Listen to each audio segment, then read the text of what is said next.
नमस्कार, नमन का नमन स्वीकार करें और आज के सेशन की शुरुआत करें। तो लीजिए, पेश है आपके लिए नया एक शानदार वीडियो जो एक इंटरेस्ट ऑन कैपिटल का वीडियो था। लास्ट वीडियो में मैंने बहुत सारी बातें निकली थी तो बहुत सारी बातें निकल गई। अच्छा लगता है इंट्रोडक्शन करना। चलिए, इंटरेस्ट ऑन कैपिटल में करना क्या है।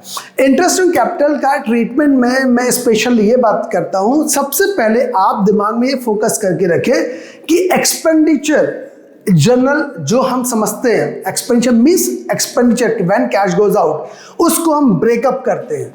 छोटा सा एक कॉन्सेप्ट समझ के रखें। तो हमने जैसे ही लॉन्ग टर्म एक्सपेंडिचर की बात करी तो हमने उससे क्या बनाने लगे, एसेट्स। तो अभी मैं ये नहीं पढ़ रहा, ओके। फिर शॉर्ट टर्म एक्सपेंडिचर की बात करी तो शॉर्ट टर्म एक्सपेंडिचर में भी हमने क्या किया, इसको डायरेक्ट एक्सपेंडिचर और इनडायरेक्ट एक्सपेंडिचर के दो फॉर्मेट में कर लिए।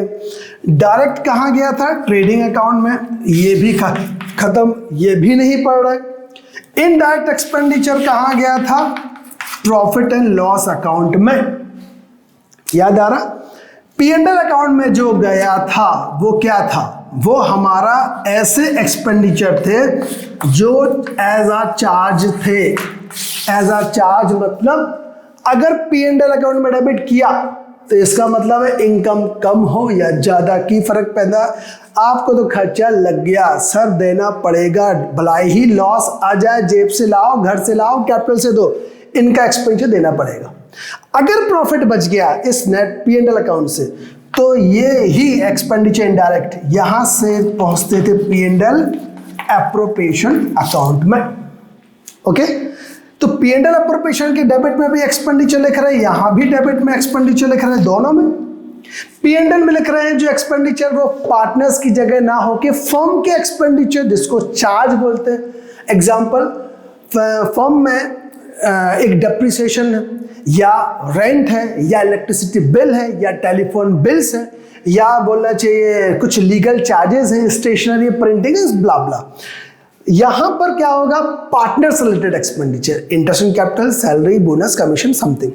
बट इस ट्रीटमेंट में क्या फर्क पड़ जाता है, अगर मान लीजिए कि पार्टनरशिप डीड और ये बोला कि इंटरेस्ट ऑन कैपिटल, तो सर एज अ चार्ज रहेगा, एज अ चार्ज रहेगा। मतलब ये इंटरेस्ट ऑन कैपिटल यहां ना लिख के कहां लिखना चाहिए, P&L अकाउंट में। मीनिंग ये हुआ डीड में ही मेंशन है कि भाई interest on capital as a charge रहेगा।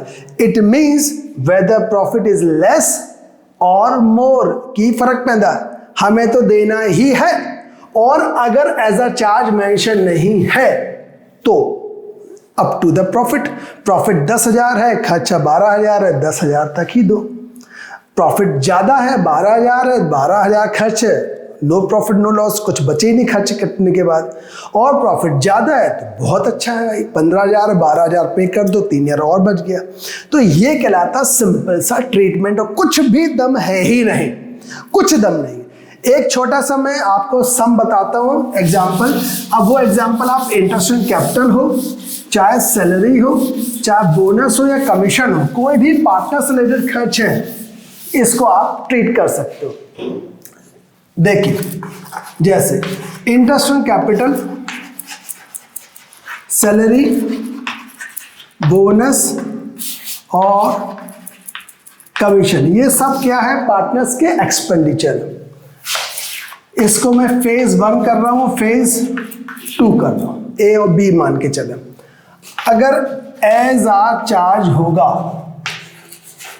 तो क्या होगा, तो मैं इतना सा एक पॉइंट लिख दूं, फुल अमाउंट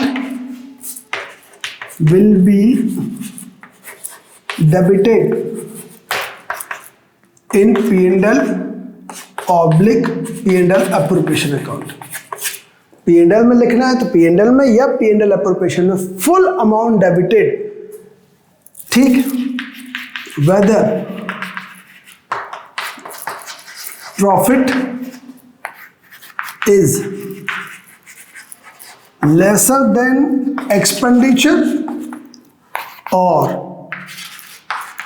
इक्वल और मोर, मतलब एक्सपेंडिचर मान लीजिए इनका सबका टोटल है 10, एग्जाम्पल सबका total 10, profit is lesser than, मान लीजिए 10 एक्सपेंडिचर, मेरा प्रॉफिट जो प्रॉफिट लॉस है वो कितना है, प्रॉफिट हमारा 8000, लेसर देन एक्सपेंडिचर को भी आपको 10 ही पे करना, इक्वल है ये भी 10 ये भी 10, तब भी ही 10 देना, ज्यादा है तब तो कोई बात ही नहीं, एग्री, देना ही पड़ेगा, टेंशन खत्म। इसका 1 सेकंड का अपन अकाउंट बना के देख लेते हैं, देखिए जरा, P&L अप्रोप्रिएशन अकाउंट बनाया, P&L अकाउंट है सपोज हमारा 10,000, कितना है 8,000, हमने यहां पर इंटरेस्ट ऑन कैपिटल लिखा ABC, मिला के कितना है 10,000, एग्जाम्पल ले रहा हूं, चारों में से कोई भी एक एग्जाम्पल ले लिया। अब मेरा प्रॉफिट कितना है 8, एक्सपेंडिचर कितना है 10, बट अभी मैं क्या पढ़ रहा हूं एज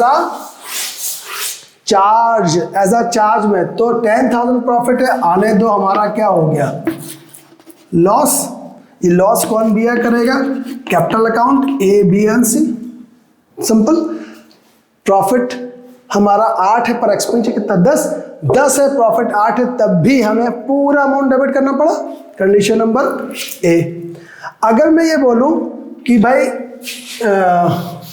कहाँ, हाँ प्रॉफिट भी 10 है और ये भी 10 है, तो कोई दिक्कत नहीं, इक्वल, एक्सपेंडिचर भी 10 प्रॉफिट भी 10, हाथ में आई 0। C नेक्स्ट, अगर मेरा प्रॉफिट 12 है, बहुत अच्छा भाई, 2,000 रुपए का प्रॉफिट बच गया हमारा, ये भी डिस्ट्रीब्यूट हो जाएगा, मतलब एज अ चार्ज आए तो आंख बंद करके पूरा अमाउंट डेबिट कर दो, प्रॉफिट बचे या ना बचे, done. Second part, second phase की बात कर रहा हूं। सेकंड फेज में अगर कुछ भी मेंशन नहीं होता है तो हम मानते हैं as a appropriation, as a appropriation मतलब इफ प्रॉफिट्स, वही सवाल में ले रहा हूं, सपोज प्रॉफिट है मेरा 8,000, ओके, इन एक्सपेंडिचर का टोटल है 10,000, ठीक है, कितना अलाउ होगा,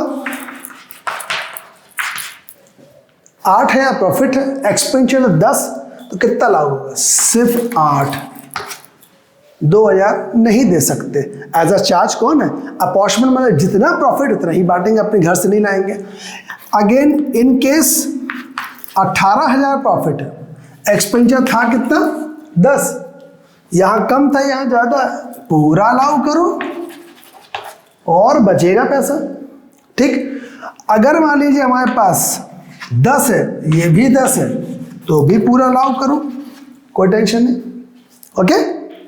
चलिए, इसमें तो इन दोनों कंडीशन में तो कभी कोई प्रॉब्लम आएगी नहीं, प्रॉफिट इक्वल हो या मोर, प्रॉफिट सरप्लस है तब कोई टेंशन नहीं, प्रॉब्लम कहाँ आएगी, if profit is lesser than the expenditure, expenditure का टोटल कितना है 10,000 और प्रॉफिट हमारे पास बांटने के लिए मात्र 8,000 बचा, सिर्फ यही ट्रीटमेंट समझने वाली, सब इजी।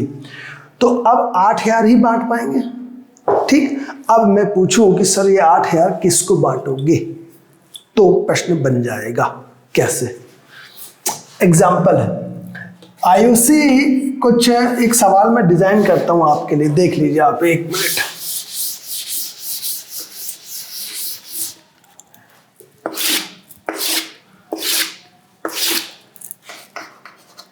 IOC पार्टनर है, यहां पर एक को मिल रहा था ये, एक को मिल रहा था ये, फिर है सैलरी, सैलरी ए को मिल रहा था 3,000, एग्जाम्पल बनाया एक, बोनस एक को मिल रहा था 500, कमीशन ए को मिल रहा था 1,500, ओके। ये सपोज टोटल एक्सपेंस, एग्जाम्पल ले रहा हूं, तो 3 + 2 2 + 1 3,000, 3 + 3 6 और 6 + 2 8,000, ये टोटल एक्सपेंडिचर हमारा। कंडीशन नंबर ए, ये टोटल 3 + 3 6 और 6 + 2 8, अगर मेरे पास 8,000 प्रॉफिट है और 8 ही है, तो यहाँ पर क्या आएगा, नथिंग, नील। 8 में से 8 गया, बचा 0, तो कोई टेंशन नहीं। अगर मेरे प्रॉफिट और ज़्यादा हो तो भी टेंशन नहीं, 10 में से 8 गया तो और कितना बचेगा, आराम से, कोई टेंशन नहीं। अब मान लीजिए मेरे पास प्रॉफिट कितना है, 6000, हमें एक्सपेंडिचर कितना करना है, 8। तो ये तो बड़ा आसान है कि भाई 3 और 3 6, 8 है, 8 में सिर्फ 6 पे कर पाएंगे, तो 6 पे कर पाएंगे तो इनको क्या करें, यहाँ तो 8000 लिख दिया हमने, तो पे नहीं कर सकते, तो उसकी वर्किंग करना पड़ेगी, किसको क्या मिलेगा। ये मालूम है कि इन पूरे एक्सपेंडिचर का जो इसका टोटल 8 है, उसकी जगह कितना मिलेगा, 6, मतलब नेट प्रॉफिट क्या आएगा, नील। पर ये 6000 हम कैसे बांटे, देखिए जरा, इसकी वर्किंग मैं आपको यहां पे करके दिखाता हूं। जरा ए और बी की देखें। आईओसी इसको मिलना था 2000 और इसको मिलना था 1000। सैलरी ए को मिलना थी 3000, बोनस बी को मिलना था और कमीशन ए को मिलना था। मतलब कुल मिला के इसको इतना मिलना था, और 3 + 2 5, 5 and 1 6, 6500 कुल मिला के ऐसा टोटल आ रहा है 8000, पर है हमारे पास कितना, 6000। तो लोग क्या बोलते हैं सर, ए और बी के जो रेशो गिवन है, सपोज रेशो है ना 5:3 रेशो गिवन है, सर वो 6000 जो अमाउंट है इस रेशो में बांट दो, गलत। अच्छा सर वो जो कैपिटल लगाई थी ए और बी ने, सपोज है ना लगाई थी 1 लाख एंड 2 लाख, सर वो कैपिटल रेशो में बांट दो 6000 रुपये, क्योंकि प्रॉफिट कम है। नहीं, ये जो 6000 रुपीज जो प्रॉफिट है ये किस रेशियो में बटेगा, एक्सपेंसेस रेशियो में।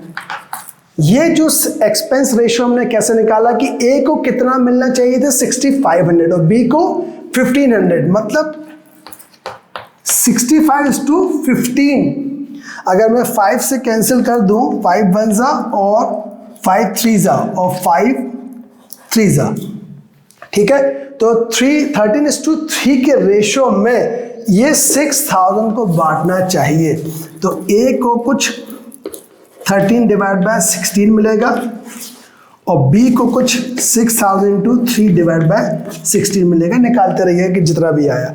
तो ये जो है एक्सपेंडिचर ज़्यादा हो और प्रॉफिट कम हो, इन केस ऑफ अपॉर्चमेंट मतलब अप्रोप्रिएशन में, तो ही आप एक्सपेंडिचर ए और बी का, मैंने जानबूझ के तीनों चारों ले लिए थे जिसमें आइटम आपको मालूम चल जाए कि एक्सपेंस का रेशियो ऐसे निकाल के, then we will distribute. A will be benefited by this one amount 13/16 and B will be 3/16।